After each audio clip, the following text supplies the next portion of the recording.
మన రాష్ట్రంలో కానీ మన దేశంలో కానీ ఎలా తయారయ్యారంటే ఒక మతం మీద విద్వేషం, కోపం దాన్ని పెట్టుకొని విద్వేషం, కోపంతో వాళ్ళు చేసిన మంచిని కూడా చెడుగా చూపించే ప్రయత్నం చేస్తున్నారు. అదేంటనంటే క్రిస్టియన్ల మీద ఉన్న కోపాన్ని అమెరికా మీద చూపిస్తున్నారు.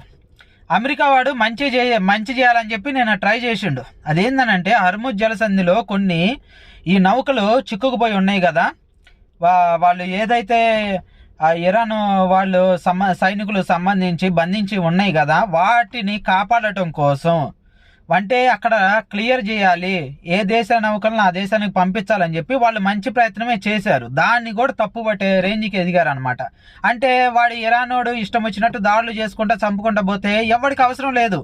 వాడు అమెరికా వాడు మంచి చేయాలని చూసినా కానీ ఒక్క క్రిస్టియానిటీ అన్న కారణంతో విషం జిమ్ముతున్నారు.